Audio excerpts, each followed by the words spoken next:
Nous croyons, selon la parole du Seigneur, qu'il n'existe qu'un seul Dieu, et non 2, 5, 10, 12 ou 15, et qu'il se manifeste dans 3 personnes, 3 êtres différents. Nous croyons à l'existence du Père céleste, à celle du Fils divin, et nous croyons à l'Esprit Saint, qui a couvert Marie de son ombre, comme le disait M. Didat. Il est une personne divine également. Et les 3 personnes forment un tout indivisible, c'est-à-dire qu'elles coexistent avec harmonie et sont d'une même et unique substance éternelle. Nous croyons que si vous montez au ciel, vous trouverez Jésus-Christ, Fils du Seigneur, assis, comme le dit la parole de Dieu, à droite du Père. Et il conservera éternellement son trône. Voilà, sommairement, ce que signifie la Trinité pour nous.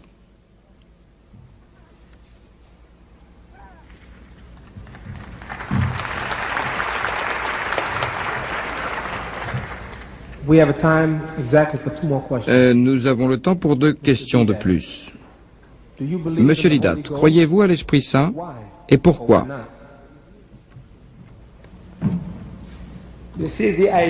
Comme vous le savez, le Saint-Esprit dans la doctrine chrétienne est la 3e personne d'une Trinité. Le chrétien dit, le Père est Dieu, le Fils est Dieu et le Saint-Esprit est Dieu, mais ils ne sont pas 3 dieux mais un Dieu unique. Et dans ses enseignements, il dit, le Père est tout-puissant, le Fils est tout-puissant, le Saint-Esprit est tout-puissant, mais ils sont un Dieu unique tout-puissant et non 3 dieux tout-puissants. Puis il poursuit, le Père est une personne, le Fils est une personne, le Saint-Esprit est une personne. C'est ce que dit le frère Swagard dans son livre, personne, personne, personne. Mais ils sont une personne unique et non 3 personnes. Et moi je vous demande, en quelle langue parlez-vous?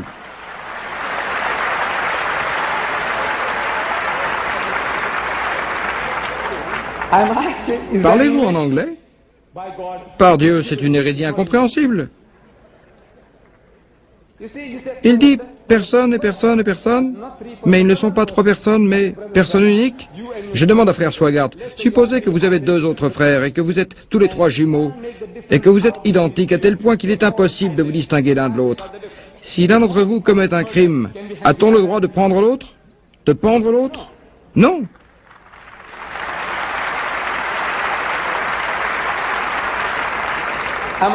Et si je vous demande pourquoi ne peut-on pas pendre l'autre, vous me direz c'est une autre personne. Je suis d'accord avec vous. Mais qu'est-ce qui le rend différent? Sa personnalité distincte. C'est pourquoi le Père, vous savez ce que c'est que l'imagination, la raison est impuissante face à elle. Les mots, quand on les prononce, suscitent des images mentales. Lorsque vous dites au nom du Père, il se crée dans votre imagination une image représentant un vieillard des millions de fois plus grand que l'homme ordinaire, mais ressemblant à un homme assis sur une planète avec la terre pour base et le ciel pour canapé. C'est lui le Père céleste, bienveillant. Et lorsque vous dites le Fils, Seigneur, à quoi pensez-vous? Vous pensez à un jeune homme, beau, blond, les yeux bleus, qui ressemble au héros des films, le roi des rois, Jésus de Nazareth, Jour de gloire, où Jeffrey Hunter joue le rôle d'un jeune homme beau, aux cheveux blonds, aux yeux bleus, à la barbe séduisante, au nez non pas long mais courbé, ce qui peut susciter un certain type d'image dans votre esprit. Vous savez que Shakespeare a fait de Shylock un personnage très célèbre. Ainsi, vous ne pensez qu'à un type anglais ou allemand ou d'un tout autre pays du Nord et qui a le nez long. Voilà le Fils. Quant au Saint-Esprit, il ressemble à la colombe qui descendit du ciel pendant que Jean-Baptiste baptisait Jésus dans le Jourdain, ou à une flamme de feu. L'image n'est pas tout à fait claire, mais elle est là. Vous avez 3 images religieuses différentes. Et quoi que vous fassiez, ces 3 images ne seront jamais une seule et même image. Vous aurez toujours dans l'esprit 3 images distinctes, mais si l'on vous demande combien d'images vous voyez, vous direz une seule.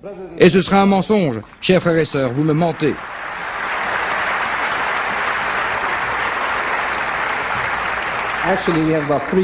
Il ne nous reste que 3 minutes.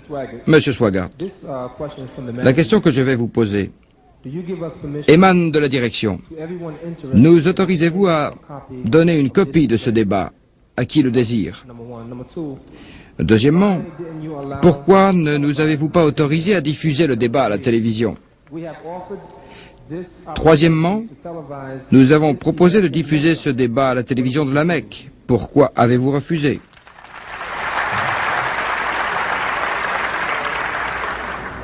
Honte sur vous. Il n'est pas digne de vous de dénaturer mes propos. Je n'ai pas dit Dieu est une personne, le Fils est une personne, le Saint-Esprit est une personne, et que les trois sont une personne unique. Je n'ai pas dit cela. J'ai dit il y a un Dieu unique et non une personne unique. Il me semble qu'on est en train de filmer le débat pour la télévision. Je vois 1, 2, 3, 4, 5 caméras. Et vous dites que le débat n'est pas filmé pour la télévision? On est en train de le faire, n'est-ce pas? Je ne comprends plus rien. Nous autorisez-vous à donner une copie du débat à qui le désire? Oui, bien sûr, à condition de ne pas faire de montage.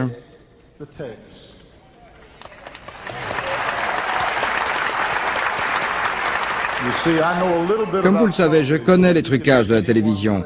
Vous pouvez faire dire à quiconque ce que vous voulez en coupant et collant. Nous sommes experts en la matière, Monsieur Didat. Et j'ai confiance en cet homme. Regardez-moi, monsieur. J'ai confiance en vous. Mais je n'ai pas confiance dans tous ces gens que je vois. Et je demande qu'on signe une déclaration. Si vous voulez diffuser le débat à la télévision et emporter la pellicule pour l'exploiter, à votre aise, à condition que vous nous disiez où et comment le montage sera effectué. Je pense que c'est équitable. Pour notre part, nous ne souhaitons pas qu'on opère dans la pellicule un découpage susceptible de dénaturer nos propos. Ce serait immoral et injuste. Je pense que nous avons été tout à fait chrétiens, comme tout chrétien doit l'être.